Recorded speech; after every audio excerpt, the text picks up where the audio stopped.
Let's talk about the 003 tonight.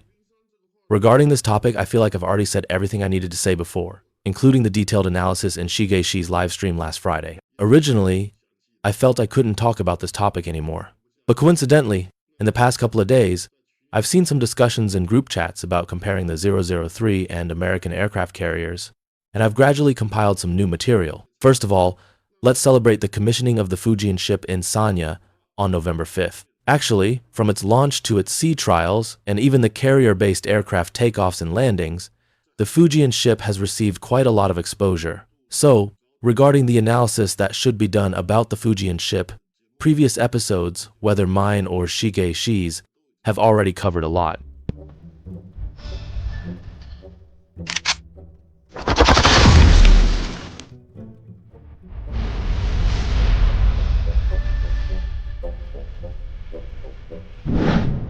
Originally, I couldn't talk about this topic because I felt all the impressive points had already been highlighted.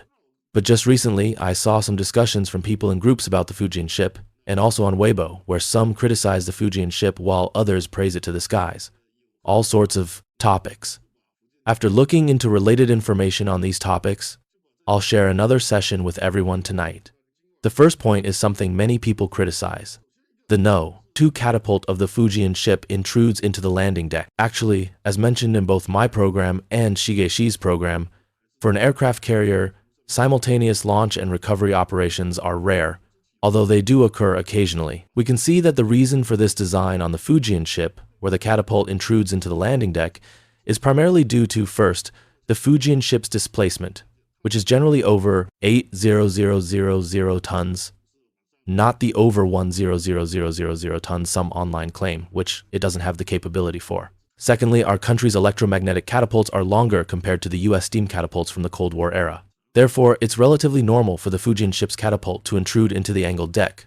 Furthermore, our country considered the safety of carrier-based aircraft landings. We all know that after carrier-based aircraft entered the jet age, the invention of the angled deck was actually not primarily for the carrier to simultaneously launch and recover fighters. Because jet fighters land at much higher speeds compared to propeller aircraft, the main consideration was for jet fighters that need to wave off after a failed landing attempt. The area not part of the angled deck is actually intended as a parking and preparation area for aircraft after they stop, since you can't just push an aircraft into the hangar immediately after it stops. Moreover, for modern aircraft carriers, basically 60% - 70% of the carrier-based aircraft are stored on the flight deck. For example, on US aircraft carriers, they typically deploy around 30 to 50 carrier-based aircraft on the flight deck long-term. The hangar usually only holds about 10 to 20 aircraft long-term. Aircraft are moved into the hangar mainly for maintenance and repairs. Also, while it might seem that their No.2 catapult doesn't intrude into the angled deck, that's primarily because the markings are designed for the F-18, not for aircraft like the E-2 Hawkeye series. Here we can see that on the US's newest Ford-class aircraft carriers, the catapults are already similar in length to our country's electromagnetic catapults. However, the Ford-class carrier's length is greater than our country's 003 carrier. But we can also clearly see that if they were to launch an E-2 Hawkeye with its wings unfolded, its wings would also obviously intrude into the angled deck. Therefore, the intrusion of the No.2 catapult's blast deflector into the landing deck is actually because the Fujian ship only has 3 catapults, while US carriers have 4. So, to prevent conflict between the number 2 and No.3 catapults, the blast deflector wasn't shifted further towards the port side of the deck. Moreover, regarding the US's future 6th-generation fighter, the F-18X, it's uncertain whether it will be successfully developed. But if it is, it can be predicted that its wingspan during catapult-assisted takeoff would exceed that of the current F-18 and F-35. Therefore, even on the Ford class, its number 2 catapult would also interfere with aircraft recovery. So, this is to tell everyone not to get hung up on the Fujian ship's number 2 catapult intruding into the angled deck. Furthermore, it's said that Jiangnan shipyard is currently building a sister ship to the Fujian ship. This sister ship will likely still have the issue of the No.2 catapult intruding into the angled deck. This issue probably won't be resolved unless the aircraft carrier's length is increased by extending the bow forward by at least 10 to 20 meters, which might make it seem like the No.2 catapult's blast deflector doesn't intrude into the angled deck. However, if its No.2 catapult is used to launch early warning aircraft, we can see that even on the Ford class, in practice, the number 2 catapult would also interfere with aircraft recovery. Now, let's talk about the second topic. There's a domestic self-media account under CCTV, something like Yu Yuan Longtian or Yulong Yuantian.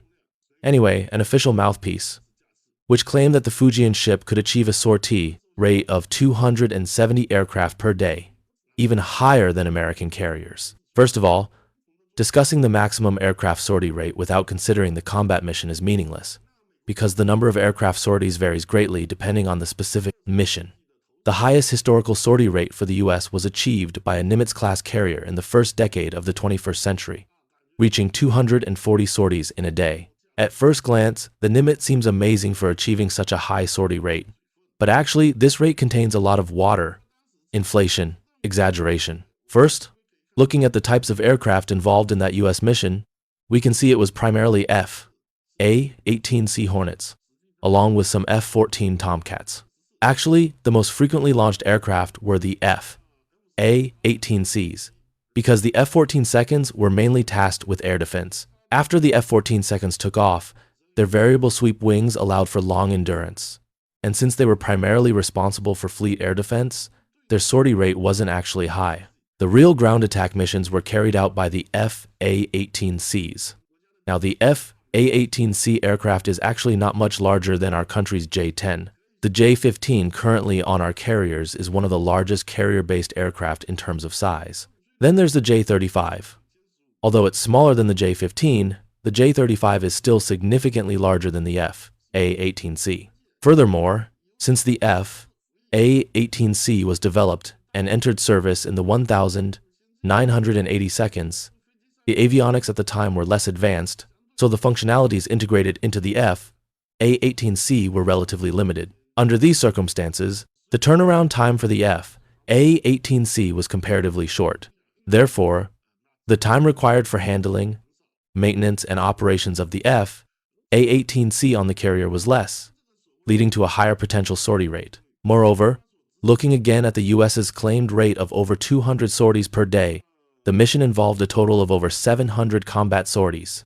Out of these 700 plus sorties, 495 were conducted within a range of 0 to 100 nautical miles. For missions between 100 and 200 nautical miles, they only conducted 174 sorties.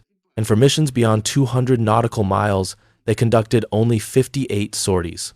However, in a conflict between major powers like China and the US, engagement distances of 0 to 100 nautical miles are unlikely. At 100 nautical miles, you might as well directly launch anti-ship missiles like the YJ-83 or YJ-91, which can easily reach the enemy. The current YJ-83 has a range exceeding 300 kilometers. This high sortie rate of over 200 per day was only achievable under low-threat conditions.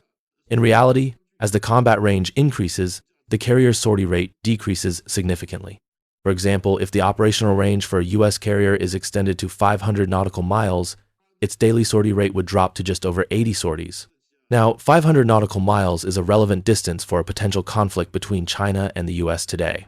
Both nations possess modern anti-ship missiles with ranges exceeding 500 nautical miles. Although the US's carrier-based anti-ship missiles are considered somewhat lacking, and the naval version of the Tomahawk isn't great for anti-ship, exceeding 500 nautical miles isn't a problem for them.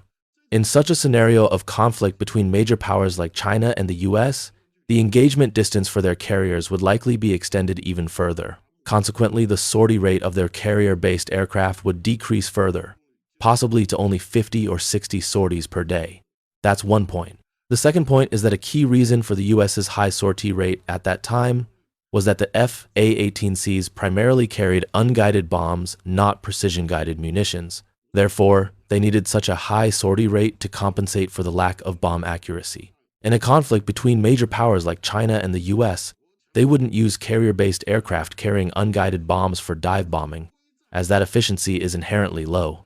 Instead, aircraft would primarily carry long-range anti-ship missiles or quite powerful electronic warfare equipment to conduct electronic suppression against the enemy. Or, fighters would be used to attack the enemy's carrier-based aircraft in the battlefield, allowing our anti-ship missiles to better penetrate the enemy's air defense network. Therefore, in a carrier confrontation between China and the US, The focus should actually be more on the configuration and capabilities of the carrier-based aircraft, rather than its maximum sortie rate. Now, the US no longer uses the F/A-18C. The smallest carrier-based aircraft currently is the F/A-18E, F Super Hornet, which is a full size larger than the F/A-18C. Its size is already very close to that of the F-15. Our country's J-15 is even larger. Of course, the J-15's payload capacity and long-range strike capabilities are actually significantly stronger than the equipment carried by the F/A-18F. So, even if its sortie rate is not as high as that of current US carriers, the weapons the J-15 can carry, along with its relatively larger airframe, which allows for more powerful onboard electronic warfare equipment, or self-protection EW systems, are actually much stronger than those on the F/A-18. Furthermore, due to its design, the F/A-18E, F's weapon pylons are canted outward, which creates significant drag in flight. Therefore, when performing ground strike missions, the F/A-18E, F almost always carries external fuel tanks, typically 2 tanks when heading out. If flying a bit further, they often need to carry 3 fuel tanks. This means the number of weapons it can carry for ground or ship strikes is quite limited. As for the J-15, we've seen that so far we haven't seen a single J-15 carrying external fuel tanks. The J-15 can easily carry 4 air-to-ground or anti-ship weapons under its wings without any trouble. For carrier-based aircraft, the maximum sustained sortie rate and the maximum single-wave launch size are actually different concepts. This is because for carrier-based aircraft, pre-flight procedures including refueling, powering up systems, general preparation, and weapon loading all require time. Moreover, the on-station time for carrier-based aircraft, especially manned ones, is relatively limited due to human endurance factors. If you wait for the entire deckload of aircraft to launch sequentially, it would take at least half an hour.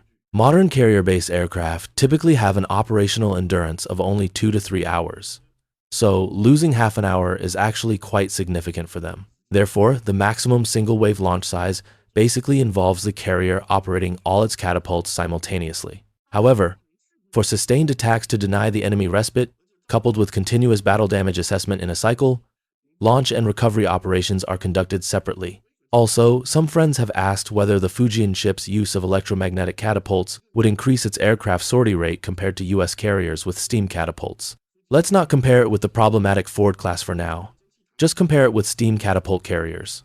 Although our future carriers will also be equipped with unmanned loyal wingmen or unmanned attack aircraft, the current carrier-based aircraft configuration for land attack, anti-ship, and air defense still relies primarily on manned aircraft, mainly the J-15 and J-35. What we see here is that the actual time required for catapult-assisted launch and recovery of aircraft is relatively short. The majority of the time is spent on refueling, weapon loading, maintenance, weapon unloading, and even aircraft moving, towing on deck. The time for these activities is greater than the combined time for catapult launch and recovery. Therefore, this heavily tests an aircraft carrier's flight deck layout. If the deck layout is more rational, the strike efficiency of the carrier-based aircraft will increase. Let's also consider that on an aircraft carrier, the parked aircraft aren't arbitrarily assigned to any catapult. Doing so would cause great confusion for the deck crew. Aircraft parked in different spots have designated catapults they are supposed to use. From this, we can also see that the most efficient area for an aircraft carrier is actually the region forward of the island. The areas aft of the island, including the portside area, are actually relatively inefficient. Furthermore, we see that for US carriers, because their flight deck is larger and their island is positioned relatively aft, whereas the Fujian ship, being conventionally powered, cannot have its funnel island placed too far aft. Under these circumstances, the usable area of the highest efficiency zone on the Fujian ship's flight deck is inferior to that of the US Nimitz class. For long-range strike missions, because the highest efficiency preparation area for aircraft is relatively inferior to the Nimitz's if the performance of the carrier-based aircraft is similar, then the Fujian ship's strike efficiency would still be lower than that of the US Nimitz class carriers. So, are there any areas for future improvement for the Fujian ship? First, for the Fujian ship, there's no need to change the angle deck to 10.5 degrees like US carriers, just to make the so-called number 2 catapult not intrude into the landing area. Changing from the current 8 degrees to 10.5 degrees is, in my personal opinion, unnecessary. because even if you redraw the lines now so that the J-15 and J-35 might not intrude into the angled deck's landing area during takeoff, the Fujian ship will inevitably use the J-50 hypothetical future aircraft in the future. The J-50's wingspan is expected to be over 18 meters. With this further increase in wingspan, the lines you draw now would have to be redrawn again later. Even if you don't redraw them, and the US buries its head in the sand by not marking for the E-2 standard, it would still actually intrude into the angled deck's landing area. Rather than doing that, it's better to keep the angled deck at 8 degrees. This results in less turbulence for aircraft during landing, enhancing landing safety. I believe this approach is more practical. Furthermore, we can see that the US's supercarriers started with the Forrestal class. The Forrestal class was somewhat of an improvised design because the angled deck was invented by the British Midway. During its construction, the flight deck layout was altered. Although it had an angled deck, the arrangement of its elevators was actually quite unscientific. Compared to our Fujian ship, the Forrestal class had an even smaller preparation area than the Fujian. However, during the 1991 Gulf War, the sortie generation rate of the Forrestal class actually did not lose out to the Kitty Hawk class. The Kitty Hawk class's preparation area was considerably larger than the Forrestal classes, and also larger than our Fujian ships. Here we see that the Forrestal class, at a 400 nautical mile range, could achieve a daily sortie rate of 74. The Kitty Hawk class's USS Kennedy, CV-67, achieved about 78. Comparing the Forrestal class USS Ranger, CV-61, stationed in the Persian Gulf with the Kitty Hawk class USS America, CV-66, the difference in sortie rates was actually less than 1. Now, the US Nimitz class, being nuclear-powered, had a preparation area significantly larger than the Kitty Hawk and Forrestal classes. It could achieve 106 sorties per day, higher than the previous two. This was due to the carrier being noticeably larger. Our Fujian ship's displacement is quite similar to the US's Forrestal and Kitty Hawk classes. It's not significantly larger. They are all around 80,000-ton class carriers. Expecting the 80,000-ton Fujian ship to compare the flight deck operational efficiency with the Nimitz class, which is over 100,000 tons, or at least 90,000 tons, and additionally nuclear-powered, allowing the island to be placed aft, creating a very well-designed preparation area, by comparing sortie rates is actually quite unlikely. Looking at the top right corner, that's the Nimitz class. The Nimitz class has a longer preparation area, allowing for a relatively larger number of aircraft in the high-efficiency zone. The bottom right is the Kitty Hawk class. Compared to the Nimitz, it has fewer aircraft in the preparation area. And going to the Forrestal class, it's even more limited. So, regarding what can be modified on the Fujian ship later, I personally think the most that could be done is perhaps moving the island further aft, like on the Kitty Hawk class. However, the Fujian ship's island placement is already pretty optimized. Compared to the Kitty Hawk class, assuming the Fujian ship is the same length, even if it's slightly longer, the difference is minimal, basically the same magnitude, say 318 meters versus 320 meters. For carriers over 300 meters, this difference is barely noticeable to the naked eye. If the Fujian ship's island were moved aft, the high-efficiency preparation area might only increase by 1 or 2 aircraft at most. Moreover, we must consider that, as carrier-based aircraft become larger, moving aircraft from the aft deck to the forward deck is crucial. The clearance width between the island and the angled deck landing area needs to be sufficient. Currently, carrier-based aircraft are getting larger, and even with wings folded, they occupy more space. The extreme folding seen on the J-15 was actually a design compromise, or shortcoming, in the original Soviet design. We can see that our J-35, with its wings folded, has a significantly greater width than the folded J-15. The future J-50, if its wings are folded, will likely be wider than the J-35. Under these circumstances, for an aircraft carrier, the width between the island and the angled deck landing area is actually better to be wider. It's best not to make aircraft movement between the forward and aft decks difficult just for the sake of a supposedly larger preparation area. Furthermore, for aircraft carriers, the most critical factor in handling is actually the aircraft's length.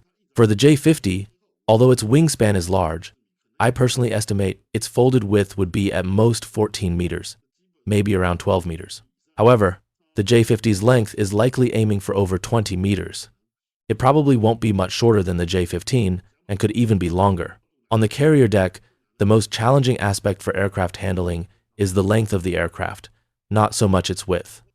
Of course, the carrier itself must serve the needs of its aircraft. The Fujian ship is, after all, an aircraft carrier of over 8,000 tons. Throughout its long service life, it cannot forever only carry the J-15 and J-35. It will inevitably carry future aircraft like the J-50, or even larger carrier-based aircraft. In that case, a decrease in flight deck operational efficiency would be quite normal. Aircraft handling is only one part of a carrier's capabilities. The most crucial aspect for an aircraft carrier is its combat power, which fundamentally comes from its air wing. We can look at the US in the 1,950 seconds and 60 seconds. To meet the operational requirements of that era, the A-3 Skywarrior attack aircraft was very large. The deck space occupied by the A-3 actually exceeded that of our J-35 and J-15. Its length was also much greater than both these aircraft, and even its folded wingspan was wider than our J-35 and J-15. But because it needed to perform specific missions, operating such large aircraft was necessary, even if it meant accepting reduced deck handling efficiency. Furthermore, the Essex-class carriers of that time deployed the A-3 not just in ones or twos, but actually around 7 aircraft. Then, looking at the smaller F-8 Crusader fighter compared to the A-3, the F-8's size wasn't really ideal for the 40,000-ton Essex-class either. The aircraft truly suited for the Essex-class was actually the A-4 Skyhawk attack aircraft. A smaller plane meant weaker combat capability and shorter range. It was okay for bombing Vietnam, but if you were really going to fight the Soviet Union, the US wouldn't dare rely solely on that, right? Of course, are we saying the Fujian ship's sortie rate is definitely inferior to the US Ford class? That's not necessarily conclusive either. As discussed earlier, the size of the carrier-based aircraft is a key factor determining the sortie efficiency. Up to now, it appears our country is ahead of the US in the development of loyal wingman UAVs and carrier-based unmanned strike aircraft. For example, during the 2019 National Day Parade, we saw new unmanned combat aircraft. And previously, there was the GJ-11, Gongji 2-1, a flying wing type carrier-based aircraft for land and sea, attack. These two UAVs might be slightly longer, but regardless, their dimensions are smaller than the J-10, which in turn is smaller than the F/A-18CD.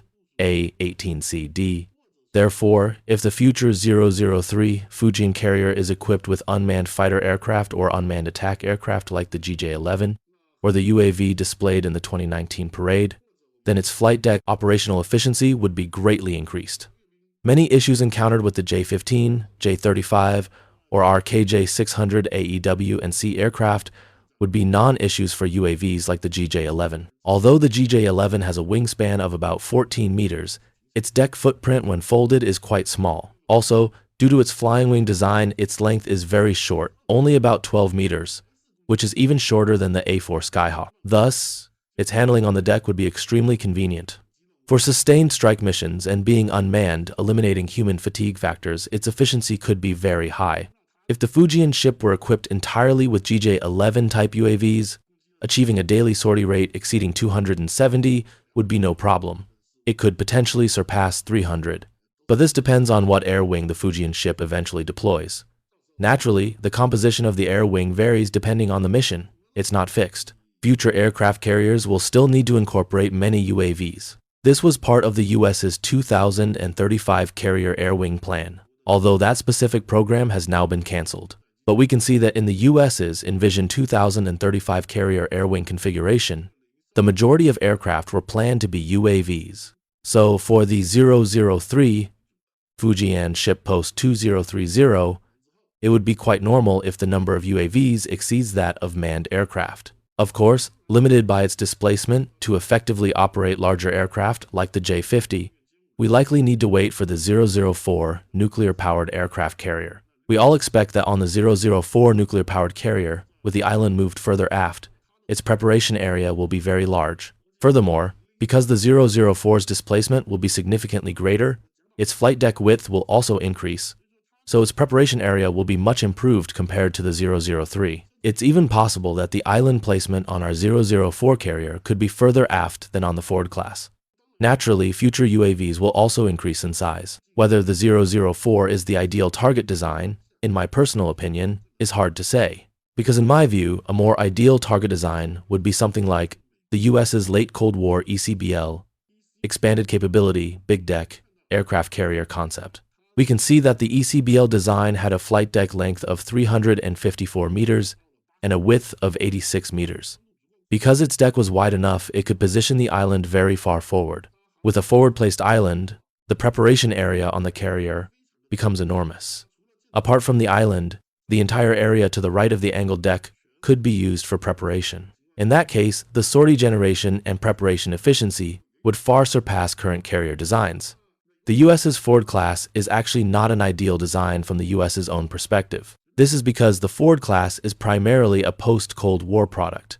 After the Soviet Union collapsed, the US's so-called fourth-generation carrier aircraft projects, like the A-12 Avenger II, were canceled one by one. The US subsequently turned to aircraft like the F-35 and F/A-18E/F, whose combat capabilities were far lower than those envisioned for the late Cold War designs. With reduced operational requirements, aircraft size also decreased, so the US felt no need to build the larger ECBL-type carrier.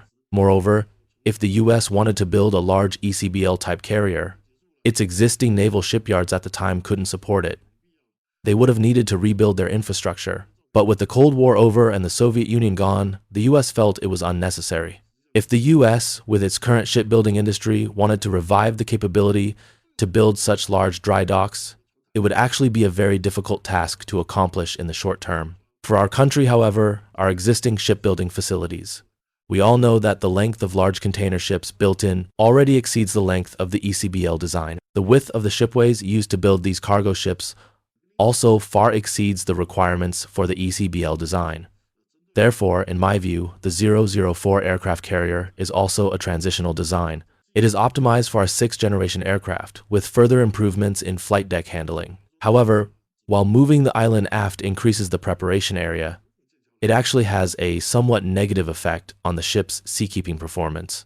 This is why the UK's Queen Elizabeth-class carriers use a twin island design. Of course, the UK had more limited ambitions, building a 65,000-ton carrier that can only operate F-35Bs without even capable carrier-based AEW aircraft. For nations with greater ambitions like China and the US, when displacement is limited, to achieve high sortie rates, you have to move the island aft. But if your infrastructure is more advanced, allowing you to build larger carriers, and you move the island forward, then the area behind the island wouldn't be a relatively low-efficiency zone. Your carrier could have more space allocated to high-efficiency preparation areas. So, this has been my sharing with everyone tonight. A discussion about the perceived issues with the 003 carrier now that it's in service, and potential directions for its future development.